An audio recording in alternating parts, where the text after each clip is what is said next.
pagi anak-anak kami sekalian. Kita akan mulai pelajaran kita kembali. Harap anak-anak kami masih tetap dalam keadaan sehat. Kali ini kita akan masuk ke pelajaran yang baru, yaitu tentang Kingdom Animalia atau sering disebut sebagai dunia hewan.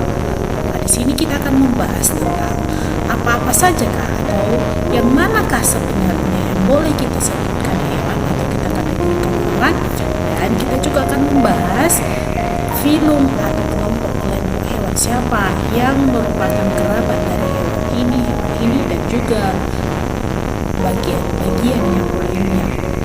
Pertama-tama kita lihat ciri-ciri.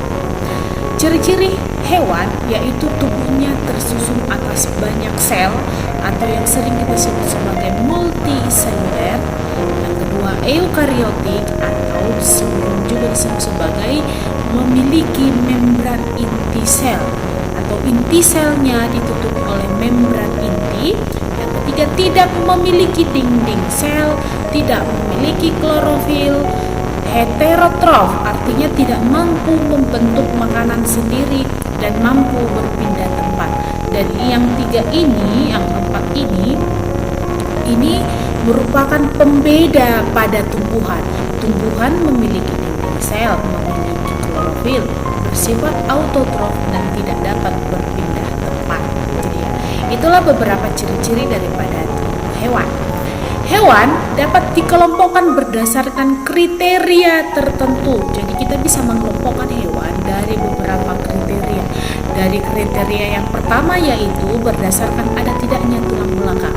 Kita bisa mengelompokkan hewan menjadi dua bagian berdasarkan ada tidaknya kelompok tulang belakang, yaitu invertebrata, yaitu kelompok hewan yang tidak memiliki tulang belakang. Sedangkan vertebrata adalah kelompok hewan yang memiliki tulang belakang. Tidak memiliki, vertebra memiliki tulang belakang. Vertebra artinya tulang belakang, ya. Contoh invertebrata adalah ini, ada kuda. Ya, sedangkan invertebrata, sedangkan contoh vertebrata itu ada kura-kura, ini tulang belakang. Dan manusia ini tulang belakang. Artinya kalau kita berarti mulai dari leher sampai ke ekor, ke leher, ke punggung, lalu sampai ke ekor, itu tulang belakang kita, ya. Berarti manusia termasuk ke dalam hewan vertebrata atau hewan yang memiliki tulang belakang. Klasifikasi yang kedua bisa dibedakan berdasarkan tipe simetri tubuh katanya. Tipe simetri tubuh, kalau dikatakan simetris berarti kalau dibagi dua hasilnya sama persis, itu simetris. Jadi ya, misalkan ini, kalau ibu bagi dua ini hasilnya sama persis, ya. Misalkan manusia, jika kita potong dia dari atas begini, hasilnya sama persis. Maka yang berdasarkan tipe simetri tubuh itu dibedakan menjadi dua, simetri bilateral dan simetri radial. Simetri bilateral artinya adalah jika dia dipotong dari arah pembelahan, maka dihasilkan dua buah potongan yang sama persis. Contohnya manusia tadi ini dihasilkan dua buah potongan, hanya dua buah potongan. Jika dipotong dari tengah kan nggak sama hasilnya, jadi hanya menghasilkan dua buah potongan. Sedangkan simetri radial adalah jika dipotong dari berbagai arah, dari manapun hasilnya tetap sama. Contohnya ini asimetri, berarti tidak memiliki. Ini simetri radial, mau dipotong dari sini hasilnya sama, mau dipotong dari sini hasilnya sama, mau dipotong dari sini dari samping hasilnya juga sama, ya kan? Sedangkan simetri bilateral itu hanya memiliki satu arah potongan, memiliki bagian tubuh dorsal. Ini dia, ya. Tubuh hewan menjadi dua bagian sama besar pada satu bidang rata, jadi hanya bisa dipotong atau dibagi dua. Itulah yang disebut dengan simetri bilateral B2, dan radial memiliki jika dipotong dari berbagai arah akan tetap memiliki ukuran tubuh hasil pembelahan yang sama ya. Yang berikutnya, hewan juga bisa kita kelompokkan berdasarkan jumlah dan lapisan lembaga atau embrio. Jadi ada yang dinamakan dengan embrio. Ketika sperma dan ovum membelah, ketika sperma dan ovum melakukan fertilisasi atau pembuahan, maka pertama-tama hasil pembuahan ini akan membentuk yang dinamakan dengan zigot. Lalu zigot akan membelah menjadi 2, membelah menjadi 3, menjadi 4, menjadi 8, menjadi 16. Maka hasil pembelahan itu akan membentuk seperti kumpulan seperti buah anggur. Satu ranting buah anggur kan banyak buah anggurnya.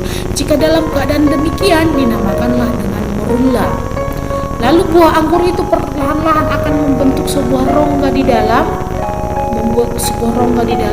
dan rongga itu dinamakan dengan blastosol. Maka jika dalam keadaan begitu namanya menjadi blastula. Tadi zigot, morula, blastula, dan yang ketiga adalah terjadilah pembagian lapisan. Ada yang menjadi 2 lapisan, ada yang terdiri dari 3 lapisan.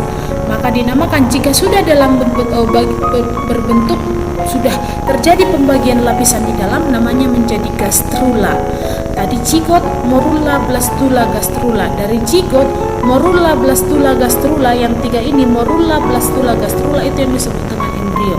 Maka jika gastrulanya atau embrionya terdiri dari 2 lapisan dinamakan dengan diploblastik, terdiri dari 3 lapisan namanya triploblastik. Ya, lapisan apakah itu kalau dia terdiri dari 2 lapisan?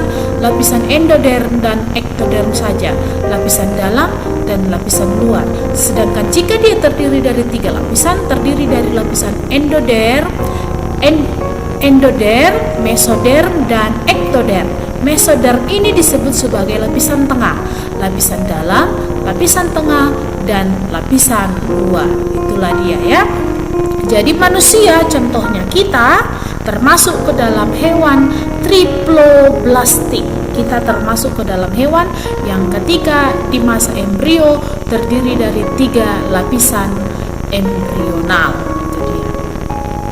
Yang berikutnya adalah berdasarkan tipe rongga tubuh. Ya, maksudnya rongga. Kita kan memiliki rongga di dalam mulut ada rongganya. Hewan aselomata adalah hewan yang tidak memiliki rongga tubuh. Pseudoselomata itu adalah hewan yang memiliki rongga tubuh tetapi hanya sebagian, sedangkan selomata adalah hewan yang memiliki rongga tubuh. Contoh yang tidak memiliki rongga tubuh ini adalah cacing pipih. Ya, cacing pipih. Dia tidak memiliki rongga tubuh, maka dikelompokkanlah dia sebagai hewan aselomata. Pseudoselomata contohnya cacing giling.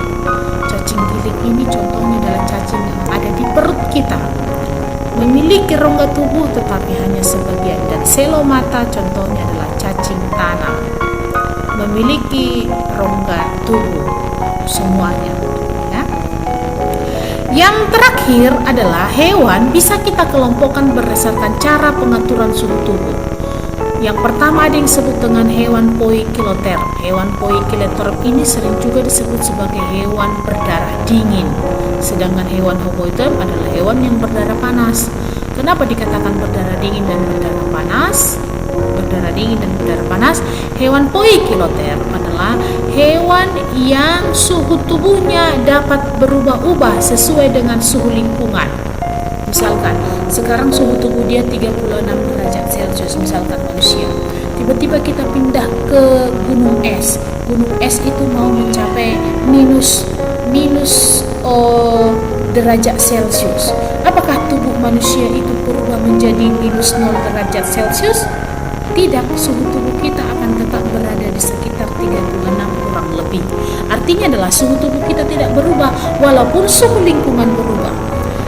Hewan poikiloterm adalah hewan yang suhu tubuhnya berubah-ubah, dan hewan homoiderm adalah hewan yang suhu tubuhnya tetap. Jadi kita manusia adalah kelompok ke dalam hewan yang homoider, suhu tubuhnya tetap tidak berubah-ubah walaupun suhu lingkungan berubah. Maka berdasarkan ada tidaknya tulang belakang, hewan dibagi menjadi dua bagian, yaitu invertebrata dan vertebrata. Yang termasuk ke dalam hewan invertebrata adalah yang pertama, porifera, berasal dari kata porus, pori-pori. Maka porifera sering disebut sebagai hewan berpori. Yang kedua adalah Coelenterata, berasal dari kata soul, artinya lubang. Maka Coelenterata sering disebut sebagai hewan berongga, rongga. Platyhelminthes itu adalah cacing pipi, Nemathelminthes adalah cacing gilik atau yang berbentuk seperti benang, sedangkan Annelida adalah hewan atau cacing yang beruas-ruas. Moluska adalah hewan yang bertubuh lunak.